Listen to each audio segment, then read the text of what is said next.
हर ही ओम नमः शिवाय ओम नमः शिवाय ओम श्री भद्रकाली समेत वीरभद्र स्वामिनि नमो नमः मातृ पितृभ्यो नमः आचार्य अतिथिभ्यो नमः श्रीमाता ललिता त्रिपुर सुंदरये नमो नमः।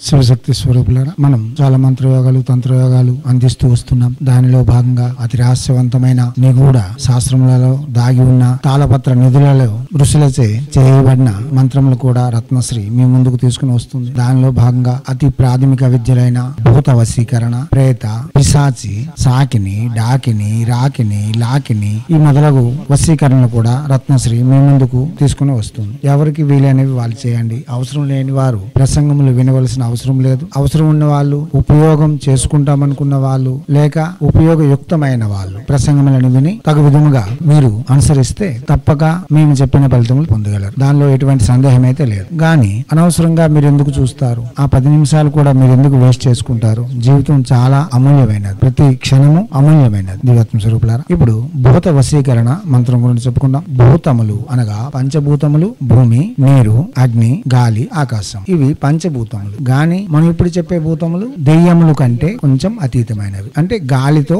శక్తులను కలిగి ఉన్నవి. అయితే ఈ భూతేశ్వర నాద మంత్రమునకు రూమ్ బీజం అనగా రూరు భైరవుని యొక్క శక్తి ఇమిడి ఉన్నది. ఉడ్డామేశ్వర అంటే ఉడ్డామి ఢమరి తంత్రలో, ఇది ఢమరి తంత్రలో ఒక భాగం అయి ఉన్నది. అక్కడ వివిధ వర్ణములతో భైరవునికి వర్ణించబడుతూ ఉన్నది. అక్కడ రూరు అనేసరికి సుబ్రహ్మణ్య స్వామి మనకు దర్శనమిస్తుంటే, ఇక్కడ భూతనాథుడిగా శివుడే దర్శనమిస్తూ ఉంటాడు. ఎందుకంటే రుద్ర రూపేణ దర్శితం యత్వా అనేది శాస్త్రవచనం. అక్కడికి మనం వెళ్ళేసరికి రుద్ర రూపంలో కనిపిస్తున్నాడు. ఈ రుద్రుడు ఆ పంచభూతములకు వశం చేయగలడు, ఈ భూతములకు కూడా వశం చేయగలడు. అయితే ఇప్పుడు మనం ఏ ఉద్దేశంతో చేస్తున్నాం అన్నది, శ్మశానములో లేక చనిపోయిన తర్వాత భూతాలుగా మారే భూతములను వశం చేసుకునేందుకు ఈ మంత్ర జపం చెప్పుకుంటున్నాం. ఈ మంత్రము చాలా సునాయాసముగా గ్రామ దేవత వద్దకు, శివాలయమునకు దర్శనమునకు వెళ్లి సంధ్యా సమయంలో దీపం వెలిగించి గ్రామ దేవత యొక్క అనుగ్రహం పొంది శివాలయంకు వెళ్లి నంది చెవిలో ఈ తంత్రము నేను చేస్తున్నాను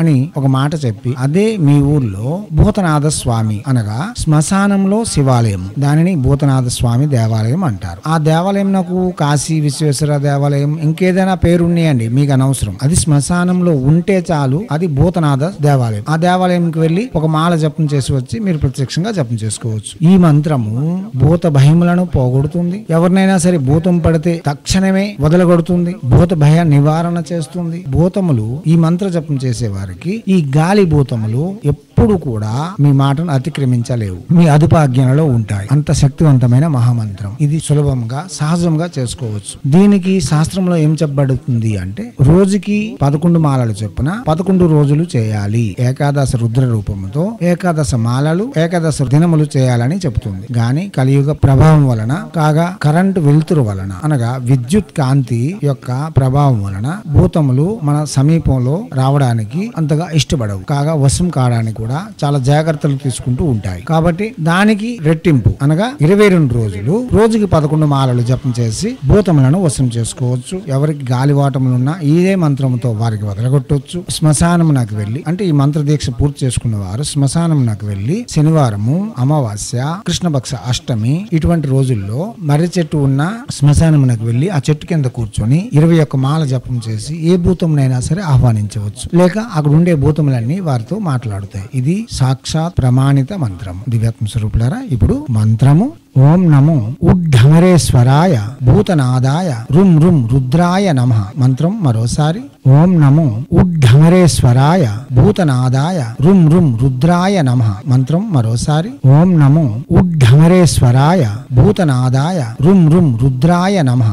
ఈ మంత్రము సిద్ధి పొందేంత వరకు గురువు యొక్క అదుపాజ్ఞలతో ఉంటూ భూతమును వశం చేసుకున్న తర్వాతే తంత్రయోగములకు ఉపక్రమించాలి. మద్యము, మాంసము, ఆహారం నివేదన చేయడం ఇటువంటివి చేయకూడదు. ఎందుకంటే ఒక్కసారి భూతమునకు మధ్య మాంసములు అభ్యాసం చేస్తే దానికి తిప్పుకోవడం మీ వశం కాదు. దానికి అనుసరించి అనుసరించి సాధనలు చేయవలసి ఉంటుంది. సోమవారము, శనివారము, అమావాస్య, కృష్ణపక్ష అష్టమి ఈ మంత్ర జపమునకు శ్రేయదాయకము. ముదురు చందనపు రంగు, కాసాయి రంగు, ఎరుపు వస్త్రములు శ్రేయదాయకము. ఉత్తర అభిముఖంగాను ఈశాన్య అభిముఖంగాను కూర్చొని జపం చేయవచ్చు. అయినంత వరకు శివాలయముల దర్శనం చేస్తూ గ్రామ దేవత వద్ద దీపాన్ని వెలిగిస్తూ మంత్ర జపం చేయడం వలన అతి శీఘ్రమైన ఫలితములు ఇవ్వగలవు. ఇదే మంత్రము పూర్తి చేసుకున్న వారు లేక 1,00,000 జపం పూర్తి చేసుకున్న వారు పురస్కార విధులు గాని చేయగలిగితే రుద్రుని యొక్క అనుగ్రహంతో ఏ ఊర్లోకి వెళ్ళినా ఎక్కడికి వెళ్ళినా అక్కడ ఉండే భూతములు స్వశుద్ధంగా వచ్చి ఆహ్వానం చెబుతాయి. దీనిలో ఎటువంటి సందేహం అయితే లేదు. దివ్యాత్మ స్వరూపులారా, భూతములు భయపడవు. భూతములు నీతో స్నేహంగా ఉంటాయి. ఎందుకంటే రుద్రుడు